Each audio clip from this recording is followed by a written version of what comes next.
They knocked at 12:13 a.m. 3 slow knocks. Not loud, but heavy, like they knew the shape of our door. My phone lit up on the nightstand. The lock screen showed the time, 12:13 a.m. The Ring doorbell sent me a live alert. I slid my thumb, and the video filled the screen. Our front porch was dark and foggy. The motion light turned on. The camera adjusted and made the picture clear. A person stood there. Then another stepped into view. Then a third. All 3 wore plain gray hoodies with the hoods up. They faced the door. They didn't speak. They didn't move. They knocked again. 3 knocks. The same slow rhythm. The sound seemed to slide under my door and into my chest. From the hallway, I heard our dog, Peanut, give one low warning bark and then go quiet, like someone pressed pause on him. "Mom!" I whispered. "Dad?" No answer. Our house felt like it was holding its breath. On my screen, the middle person leaned closer to the camera. I expected to see a face. I didn't.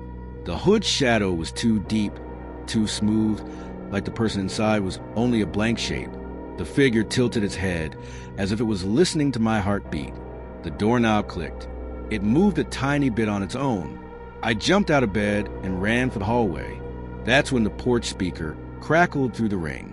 A thin whisper, like wind under a door, slid into our living room and filled the house. "Open," the whisper said. "We know you're awake." My hand reached for the deadbolt, but not because I wanted to. It felt like a magnet pulled me. I forced myself to stop. I looked up at the screen again. The middle figure raised a hand and tapped the peephole with one soft fingertip. Tap, tap, tap. The time at the top of my phone still read 12:13 a.m. The numbers didn't move. The seconds didn't tick. And then, from somewhere behind me, I heard a tiny click, as if another door inside our house had just unlocked by itself. 12 hours earlier, our day was normal. I'm Ellie Parker. I'm 13. I live with my mom, my dad, and my little brother, Max, in a small town in Pennsylvania called Maple Ridge. It's one of those places with a diner that knows your order and a water tower with the school mascot painted on it. We live on a corner lot with a white porch and a maple tree that drops so many leaves you could swim in them. That afternoon, the mail brought a plain white envelope with no stamp and no return address. It wasn't in our mailbox. It was tucked in the front door, like someone slid it there and left. Dad found it when he got home from work. Inside was a single strip of paper. The letters looked like they were cut out of a magazine and glued on. The note said, "Don't answer the door after midnight, 12:13. Dad laughed once. The kind of laugh people use when they don't want to look worried. "Prank," he said. "Halloween is still months away, but someone's early." Mom did not laugh. She put the note in a zip bag like it was messy and carried it to the kitchen. "This is not funny," she said. "We'll lock up tight tonight. No opening for anybody." Max loved mysteries. He made himself part of the plan. "I'll be security," he said, saluting with a wooden spoon. That evening felt calm. We ate spaghetti. We watched a cooking show. Peanut fell asleep on the rug with his paws twitching like he was chasing something in his dreams. The sky went from pink to navy. Porch lights popped on up and down our street. At 9 o'clock, Mom checked the doors. Deadbolts. Chain locks. The smart lock on the front door.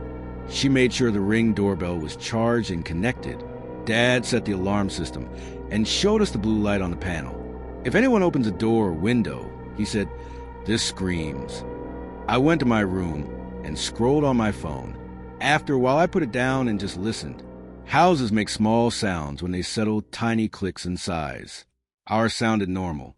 I told myself the note was a dumb joke. I got sleepy and set my alarm. Then I noticed something on my phone screen. The time displayed 11:58 p.m. Under the time, a small calendar widget showed today's date.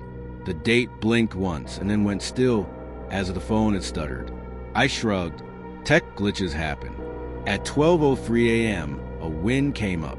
It moved our maple tree and made the porch swing squeak. Peanut lifted his head and let out 3 short barks, then put his head back down. My eyelids got heavy. At 12:11 a.m., my phone vibrated. A text from an unknown number appeared. No name, no avatar, just gray bubbles. The message read, 2 minutes. I stared at it, waiting for the report junk link to appear. It didn't. Another message came in. Don't be late. I took a screenshot and sent it to Mom with a lot of question marks. She didn't read it. Her phone was on Do Not Disturb. At 12:12 a.m., the Ring app sent a motion alert from the driveway. I opened it. Nothing was there but fog and the low line of our hedges. The picture looked like it was breathing. At 12:13 a.m., the knocks came. 3 soft knocks, spaced the same, like someone had practiced. Peanut barked once and then went silent. My room felt colder, like a window had opened somewhere far away. You know the rest of that first minute. The 3 figures in gray hoods, the whisper through the speaker, the doorknob that twitched without a hand, the phone clock that froze on 12:13. I stood in the hall, heart thumping, and listened for my parents. Nothing. The house alarm light was still blue. No doors or windows had opened, except it sounded like one had. I heard that tiny click again, a little closer, like a lock turning the final inch. I whispered, "Mom?" My voice sounded small. Max peeked from his door with his hair sticking up. He held Peanut's collar. Peanut didn't growl. He didn't wag. He just stared at the front door with dog eyes I had never seen before, wide and worried, like he knew a memory we did not. On my phone, the camera zoomed a little on its own as a middle figure leaned in again. The picture sharpened, and I saw it. Under the hood there was no face, just a gray, smooth space like fog caught in a circle. My brain wanted it to be a black ski mask or a scarf. It wasn't. The figure tilted its head like it heard me think that. "Open," the whisper said again to the speaker. "We are here for you." My thumb hovered over the talk button on the app. I wanted to say, "Go away." I wanted to say, "We called the police." But my words felt like they would fall into that gray shape and not come back. I backed up to Mom and Dad's door and knocked fast. "Wake up," I said. "Now." Mom and Dad opened the door at the same time. Their faces went from sleepy to serious in 1 second when they saw mine. Mom took my phone. Dad moved down the hall in the quiet way he gets when he is scared but calm. He stopped in the foyer and looked through the peephole. He didn't say anything. He didn't have to. The air around him said it all. Mom pressed the talk button on the Ring and spoke in the firm voice she uses at school meetings. "Leave our porch," she said. "We are calling the police." The 3 figures didn't move. The middle one lifted a hand and tapped the peephole again. Tap, tap, tap. My phone still said 12:13 a.m. The second still refused to change. Dad pointed at the alarm panel to show Mom the blue light. Everything was locked. He whispered. No one opened anything. The house answered him with a soft electronic chime. Not the alarm. The back door's smart lock had just set itself to unlock. Every head turned. The back door is in our kitchen. It has a little window with a curtain. You can see the porch where we keep a stack of firewood and a red snow shovel even in the summer. We moved as one, quiet but fast. Mom grabbed Peanut's collar. Max stayed between us. I held my phone up like a flashlight, even though the screen wasn't bright. We reached the kitchen. The smart lock on the back door showed a green ring. Unlocked. None of us had touched it. Dad pressed the button and locked it again. The ring turned blue. It stayed blue for 1 second. Then it slid back to green on its own. On my phone, the ring alert flashed again. This time it wasn't the front door camera. It was the backyard camera. "Someone's at the back," I said, my mouth dry. Mom and Dad looked at the monitor on the wall. The backyard camera view popped up. Our porch, the firewood, the red shovel, the fog. Empty. Dad reached up and turned the manual deadbolt. It clicked. He pulled the door to make sure it was tight. It was.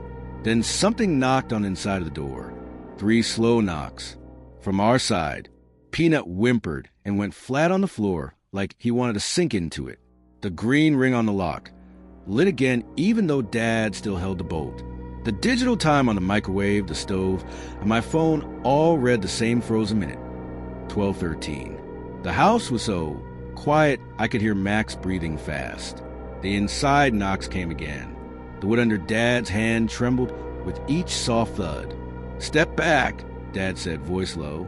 "All of you, step back." We did. We took 3 steps. The room felt like it had shrunk by half. A shape passed across the little kitchen window.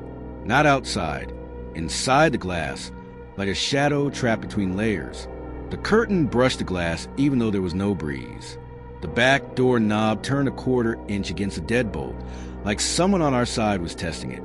And from the front of the house, where the 3 figures still waited, the porch speaker whispered again, this time in many voices layered together.